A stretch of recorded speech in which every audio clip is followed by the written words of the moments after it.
बिस्मिल्लाहिर्रहमानिर्रहीम। अस्सलाम वालेकुम नाज़रीन, मैं हूं आपका होस्ट अहमद फवाद। आज तारीख है 2 जुलाई और दिन है बुध का। अहम इश्यूज़ पर आज की व्लॉग में डिस्कस करेंगे जी।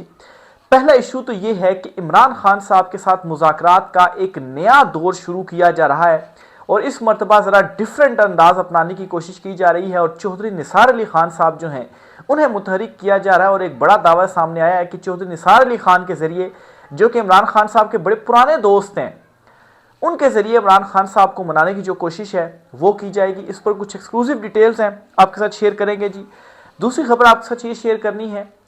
कि चुनतखब हुकूमत और एस्टेब्लिशमेंट के दरमियान पहली जो दरार है वो पड़ चुकी है और अचानक से नून लीग के कैंप के अंदर से राना सनाउल्लाह, ख्वाजा आसिफ और इनके जो फेवरेट सहाफ़ी हैं वहाँ से उनकी मुखालफत में जो कुछ बयानात हैं वो सामने आना शुरू हो गए हैं। ऐसा क्यों अचानक हुआ है? आखिर ऐसा क्या अब ताकतवर हल्के इस चुनतखब हुकूमत से करवाना चाह रहे हैं जिसका बोझ ही चुनतखब हुकूमत बर्दाश्त नहीं कर सकती, और इस वजह से उनकी जानिब से भी अब ये पैगाम जो है वो पहुंचाया जा रहा है कि इतना कुछ आपने हमसे करवा लिया, आप मेहरबानी करके ये काम हमसे ना करवाएं। इस पर कुछ तफसीलात आपसे शेयर करेंगे जी। और आखिर में आपको बताएंगे कि आर्मी चीफ के मतहत एक अहम तरीन जर्नेल की कॉल का मामला क्या है। इस कॉल के जरिए क्या बड़ी जो कार्रवाई है वो डाली गई, लेकिन अब ये जो कार्रवाई है वो लीक हो गई है। इस पर भी कुछ तफसीलात आपके साथ शेयर करूंगा। पहली खबर जो आपके साथ शेयर करनी है जी वो ये है कि चौधरी निसार अली खान साहब जो हैं इनको मुतहरिक किया जा रहा है। उससे पहले आपको बताता चलूं कि एक लेटर सामने आया है पाकिस्तान तहरीक इंसाफ के सबसे क्रेडिबल इस टाइम की जो लीडरशिप है उनका ये लेटर सामने आया है, और वो लीडरशिप बाहर नहीं है, वो जेलों के अंदर है, इसीलिए उनको क्रेडिबल समझा जा रहा है। बाहर की जो लीडरशिप है वो तो फारिग ना, उनके ऊपर अब किसी को एतमाद नहीं रहा। अंदर कौन सी लीडरशिप है? शाह महमूद कुरैशी हैं, इसके अलावा उमर सरफराज चीमा है, इसके अलावा डॉक्टर यास्मीन राशिद हैं, महमूद रशीद हैं और एजाज चौधरी। इन 5 अहम रहनुमाओं ने एक लेटर लिखा है और इस लेटर में इन्होंने मुज़ाकरात की बात की है, और 2 तरह के मुज़ाकरात की इन्होंने बात की है। एक सियासी मुज़ाकरात और दूसरा एस्टेब्लिशमेंट से जो मुज़ाकरात हैं उनकी जो बात है इनकी जानिब से की गई है। लेकिन दूसरी तरफ तो इमरान खान साहब तहरीक की बात कर रहे हैं। वो कह रहे हैं कि सारी ज़िंदगी जेल में रहूँगा, किसी किस्म की कोई डील इनको नहीं दूंगा, और 10 मुहर्रम के बाद दोबारा से इमरान खान साहब जो तहरीक है वो चलाने जा रहे हैं। और अब सवाल तो ये भी है कि जेलों के अंदर हैं तो इनकी जानिब से ऐसी बात क्यों की जा रही है? अगर इन्होंने मुज़ाकरात ही करने हैं तो फिर ये जेलों के अंदर क्यों हैं? क्योंकि जिन लोगों ने मुज़ाकरात किए वो तो फिर बाहर आ गए या अभी वो बाहर मौजूद हैं, तो ये तो जेलों में हैं। इस वजह से जेलों में कि इमरान खान के साथ ये डट कर खड़े हो गए हैं, तो इसके मुमकिन तौर पर ये रीज़न हो सकती है कि जेल के अंदर उनके पास कोई सोर्स ऑफ इंफॉर्मेशन उस तरह से नहीं होगा, या पीटीए की लीडरशिप को बार बार पैगामात इनकी जानिब से पहुंचाए जाते हैं लेकिन वो मुलाकातें इनसे नहीं कर रहे, इनको बिल्कुल उन्होंने साइड पर जो है वो छोड़ा हुआ है, तो उस वजह से उनको मालूमात नहीं होगी कि इमरान खान साहब इस वक्त क्या कर रहे हैं। तो इस दौरान यही एक ऑप्शन नज़र आता है जी कि मुज़ाकरात होने चाहिए। बिल्कुल मुज़ाकरात से तो इमरान खान साहब ने भी इनकार नहीं किया, मुज़ाकरात होने चाहिए, लेकिन अगर कोई चाहता है कि डील जो है वो कोई दे दी जाए, माफ़ी दे दी जाए, तो इस पर खान साहब की जानिब से इनकार किया गया कि हकीकी आज़ादी से मैं पीछे नहीं हटूंगा। तो इस तनाजुर में जी ये जो बात है इसको हम देख सकते हैं। बहरहाल जी इसके साथ ही चौधरी निसार अली खान साहब से मुलाकात की जाती है। इस मुलाकात के हवाले से बहुत सारी जो चहमगोइयाँ हैं वो सामने आई, जिनमें से एक अब ये भी बड़ा दावा सामने आया जी कि चौधरी निसार अली खान के ज़रिए हो सकता है कि इमरान खान साहब को मनाने की जो कोशिश है वो की जा रही हो, क्योंकि अब जिस तरफ हालात जा रहे हैं इमरान खान साहब को मनाए बगैर आगे चलना बहुत ज़्यादा मुश्किल होता जा रहा है, क्योंकि ये एक दलदल है जिस दलदल के अंदर ये मज़ीद धंसते ही जा रहे हैं, और अगर इस दलदल से ये बाहर ना निकले तो ये धंस जाएंगे, ख़त्म हो जाएंगे। और दलदल से निकलने का एक रास्ता है वो इमरान खान है, और उसके लिए इमरान खान साहब को मनाना पड़ेगा। तो चौधरी निसार अली खान साहब जो है इमरान खान साहब के काफ़ी पुराने दोस्त हैं। क्रिकेट जब इमरान खान साहब खेलते थे उस टाइम के चौधरी निसार जो है वो दोस्त हैं, और इमरान खान साहब ने खुद चौधरी निसार को कहा था जी कि आप उनकी जमात में हैं, लेकिन ये मुकम्मल तौर पर खामोश रहे। इलेक्शन इन्होंने लड़ा, एक हल्के से इलेक्शन ये हारे भी, उसमें भी इनकी तरफ से खामोशी इख्तियार की गई, और सियासत के अंदर ख़ास तौर पर पिछले जितने भी अरसे में जो कुछ हुआ इन तमाम मामलात के अंदर चौधरी निसार जो हैं उनकी तरफ से मुकम्मल खामोशी या कोई लबकुशाइन की जानिब से नहीं की गई। लेकिन शहबाज शरीफ ने यह मुलाकात की है, और इस वक्त मुस्लिम लीग नून की खास तौर पर यह ज़रूरत है जी कि इमरान खान साहब उन्हें इस दलदल से निकालें, और इस वजह से वो चौधरी निसार जो हैं, जो ये दावा किया जा रहा है वो उनके पास गए होंगे कि वो कोई किरदार जो है वो इस हवाले से प्ले करें। ज़ाहिर सी बात है सियासत में वो फ़ाल होते हैं। पाकिस्तान तहरीक इंसाफ एक मेन जमात है, सबसे पॉपुलर जमात है, तो इमरान खान साहब से मुलाकात या अडयाला जेल में मुलाकात करते हैं, जो भी सिलसिला है, इमरान खान साहब को किसी तरीके से उन्होंने मनाना है। बहरहाल जी, नून लीग क्यों इमरान खान साहब का सहारा ढूंढ रही है, इसकी भी रीज़न है। बहुत सारे हमारे जो देखने वाले हैं वो ज़ाहिर सी बात है सवाल करेंगे कि चौधरी निसार अली खान साहब के हवाले से आप खबर दे रहे हैं, इसमें क्या जो सदाकत है, क्योंकि सब चहमगोइयों के ऊपर चीज़ें चल रही हैं, और अगर नून लीग मिल रही है तो नून लीग क्यों चाहती है इमरान खान साहब से मुज़ाकरात, उसकी भी रीज़न मैं आपको बताता हूँ। उससे पहले आपको एक बात समझना बहुत ज़्यादा ज़रूरी है कि अचानक से नून लीग के जो रहनुमा है, मेन लीडरशिप हैं और इनके करीबी जो साथी हैं, वो इस्टेब्लिशमेंट के मुखालिफ कुछ बयान देना शुरू हो गए हैं। कैसे जी, उनके बयान सामने रखता हूँ, फिर आपको समझाता हूँ। राना सनाउल्लाह ने इमरान खान साहब की तारीफ़ की है और एक बयान में उन्होंने कहा जी कि पहले हम इमरान खान साहब के ऊपर इल्ज़ाम लगाते थे कि जी वो नशा करते हैं, लेकिन ये इन्फॉर्मेशन हमारी गलत है, क्योंकि अगर वो कुछ ऐसा करते होते तो इतनी देर वो जेल में नहीं रह सकते थे, और जो जेल उन्होंने काटी है वो बिल्कुल ठीक जेल काटी है। हमारे जो अंदाजे थे वो बिल्कुल गलत थे। अब इमरान खान साहब का जो नाम है, जो ताकतवर हल्के हैं वो नाम तक इमरान खान साहब का सुनना पसंद नहीं करते। मीडिया के ऊपर आप देख लें, बानी पीटीआई का शोर होता है, इमरान खान साहब का नाम है, तस्वीर जो है वो नहीं चलती। तो राना सनाउल्लाह अचानक से जो तारीफ़ें हैं वो क्यों करने लग पड़े हैं? राना सनाउल्लाह का क्या ऐसा वो है? फिर ख्वाजा आसिफ, चले राना सनाउल्लाह का भी अगर आप कहते हैं चले जी वैसे उन्होंने ये बात कर दी होगी, ख्वाजा आसिफ के ऊपर आते हैं जी। ख्वाजा आसिफ इस किस्म की स्टेटमेंट्स दे रहे हैं टीवी प्रोग्राम्स के अंदर बैठकर कि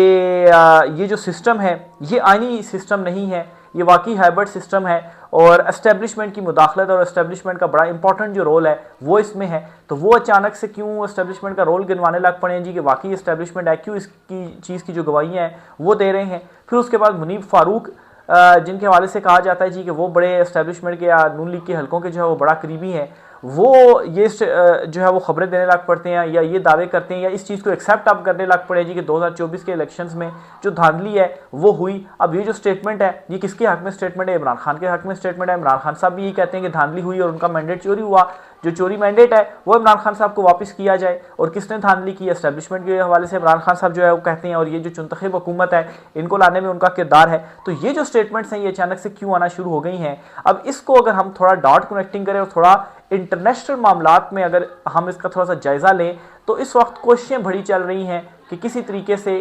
उस एक कंट्री को जो तस्लीम है वो करवाया जाए। और फिर ख्वाजा आसिफ की ये भी एक स्टेटमेंट सामने आती है जी कि अगर फ़लस्तीन वाला जो मामला है वो हल हो जाता है और फिर उसके बाद जो इब्राहिम मुआहदा है उस हवाले से हमारी जानिब से जो गौर है वो हो सकता है, और उस मुआहदे में क्या है, उस मुआहदे में इसराइल को तस्लीम करने के हवाले से चीज़ें हैं। तो अचानक से ये जो मामलात है, दूसरी तरफ इन स्टेटमेंट्स को भी आप देखें ये उठना शुरू हो गए हैं। फिर सारी चीज़ों की अगर आप डॉट कनेक्टिंग करें तो यही फिर समझ में आता है कि किसी को तस्लीम करवाना मकसूद होगा, और इस वक्त ताकतवरों की पोजीशन ये है कि इंटरनली तो अवाम की उनको सपोर्ट नहीं है, और इंटरनेशनल जो लॉबीज़ हैं उनका अगर हाथ उनको चाहिए तो फिर उनकी जो चीज़ें हैं वो भी तस्लीम करनी पड़ेंगी, और वो ये कुछ चाहती हैं। तो कहीं ऐसा तो नहीं है कि आगे तो यही सेटअप है, इस सेटअप से ये कहा जा रहा है जी कि आप फिर ये जो काम है वो करेंगे। तो ये कह रहे हैं जी कि इतनी कालक तो आपने हमारे मुंह पर मल दी है, लेकिन ये कालक एटलीस्ट आप हमारे मुंह पर ना मलें। तो इसके लिए क्या इनको चाहिए कि खान साहब अगर इस दलदल से हमको निकाले, खान साहब के साथ जो कोई मुज़ाकरात हैं वो होते हैं, कोई डील जो है वो तय होती है, कुछ लोग कुछ दो की बुनियाद के ऊपर हमारी जो जान है वो इधर से छुटती है,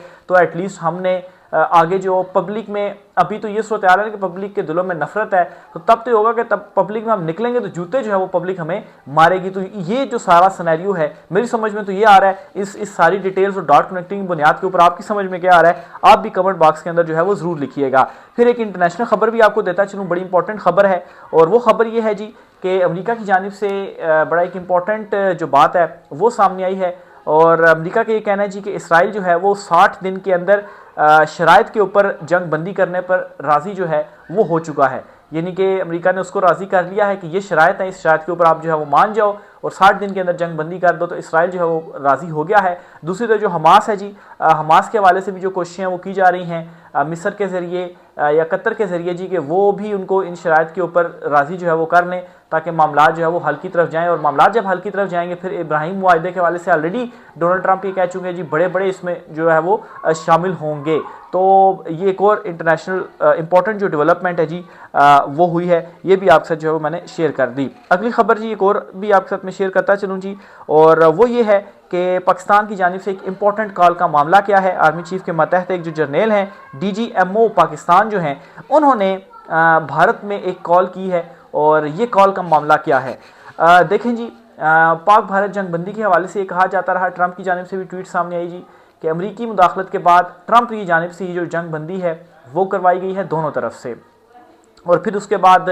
मुलाकात भी होती है आर्मी चीफ की डोनाल्ड ट्रंप से, और उस मुलाकात के बाद पाकिस्तान की जानिब से डोनाल्ड ट्रंप को जो है वो नोबल अमन इनाम के लिए नामजद भी किया जाता है। और उसकी रीज़न्स में यहाँ से ये कुछ लोग जो है वो कहते हैं जी कि ज़ाहिर सी बात पाक भारत जंगबंदी करवाई है तो अमन इनाम के लिए इसलिए उनको जो नामजद है वो किया क्या। बहरहाल अब जो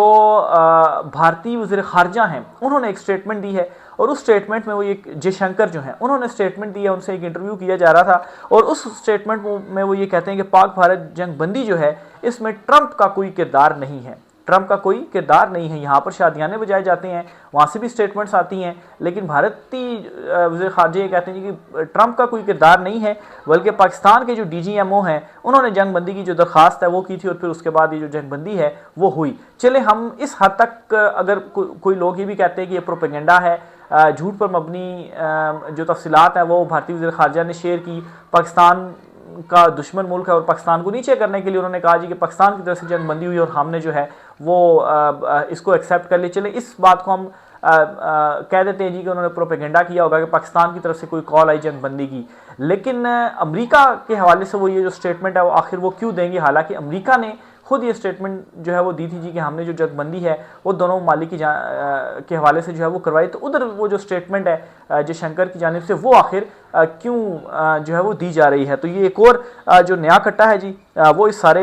किरदार के अंदर खुल गया है। बहरहाल ये एक इम्पोर्टेंट खबर थी, इस तनाज़ुर में भी मैंने सोचा ये भी आपके साथ शेयर करता चलूँ। आखिरी खबर भी आपके साथ शेयर करता चलूँ जी कि इलेक्शन कमीशन ऑफ पाकिस्तान ने जो मखसूस नशिस्तों के केस का फैसला आया था, बड़ी फुर्तियाँ उसमें दिखाई, और आज जो मखसूस नशिस्तें हैं वो नून लीग को, हुकूमती जमातों को अलाट कर दी हैं। और हालत इस वक्त ये अब के मौलाना फजल रहमान या KP में जो अपोजिशन जमातें हैं जी उनकी अपनी नशिस्तें ज़्यादा नहीं हैं, बल्कि जो मखसूस नशिस्तें उनको दी गई हैं वो नशिस्तें उनकी ज़्यादा हो गई हैं। अभी तक उनकी हल्फ बर्दारी नहीं हुई, पेशावर हाई कोर्ट ने खैर एक फ़ैसला भी दिया हुआ है, लेकिन इलेक्शन कमीशन ऑफ पाकिस्तान का किरदार आपको हाईलाइट यहाँ करवा रहा हूँ सिकंदर सुल्तान राजा जो हैं कि जिन्होंने तकरीबन कोई 1 साल के करीब हो गया था मखसूस नशिस्तों का फ़ैसला, जस्टिस मंसूर अली शाह और जो 8 जजेस थे अक्सरियती फ़ैसला उन्होंने दिया था, उसके ऊपर इम्प्लीमेंट नहीं किया, तौहीन अदालत की दरख्वास्त सुप्रीम कोर्ट में नहीं लगी। और दूसरी तरफ ये फैसला भी आता है, अभी इसका जो ऑर्डर है तहरीरी तौर पर वो जारी नहीं होता, 12 जजेस जो है उसके ऊपर दस्तखत नहीं करते, लेकिन ऑर्डर जारी होने के बगैर ही इलेक्शन कमीशन ऑफ पाकिस्तान जो है वो अपनी तरफ से इतनी फुर्तियाँ दिखाता है कि इजलास भी हो जाता है, और इजलास के बाद जो नशिस्तें हैं वो भी अलाट हो जाती हैं, हालांकि अभी जो तफसीली डिटेल ऑर्डर है वो भी जारी नहीं होता। तो इससे भी साफ तौर पर नज़र आता है जी कि किस तरीके से मुबैना तौर पर मिली भगत है और किस तरीके से जो सहूलतकारी है वो ये किस्म की फराहम की जा रही है इस चुंतखिब रजीम को, और इस चुंतखिब रजीम को मज़ीद जो मजबूत है वो किया जा रहा है। ये वही इलेक्शन कमीशन ऑफ पाकिस्तान है जी जो 90 दिन में इंतखाबात के फैसले के ऊपर इम्प्लीमेंट नहीं करता, मखसूस नशिस्तों को देने के फैसले के ऊपर इम्प्लीमेंट नहीं करता, फिर तौहीन अदालत इसके अगेंस्ट दायर होती है, लेकिन आप देखें कि सुप्रीम कोर्ट तौहीन अदालत की दरख्वास्त के ऊपर समाअत नहीं करता, और फिर उसके बाद सुप्रीम कोर्ट फैसला भी देता मखसूस नशिस्तों का, और उनके ऊपर जो इम्प्लीमेंट है वो भी इलेक्शन कमीशन ऑफ पाकिस्तान कर देता है। तो आज अभी थोड़ी देर पहले ही जब मैं ये वीलॉग रिकॉर्ड कर रहा हूँ तो ये जो नोटिफिकेशन है इलेक्शन कमीशन ऑफ पाकिस्तान की जानिब से वो जारी हुआ है, तो ये भी एक जो बड़ी डेवलपमेंट है वो हुई है। तो ये जी आज कुछ इंपॉर्टेंट डिटेल्स थी, राय का इजहार कीजिएगा। आज की व्लॉग से इतना ही, इजाज़त दीजिए, अल्लाह हाफिज़।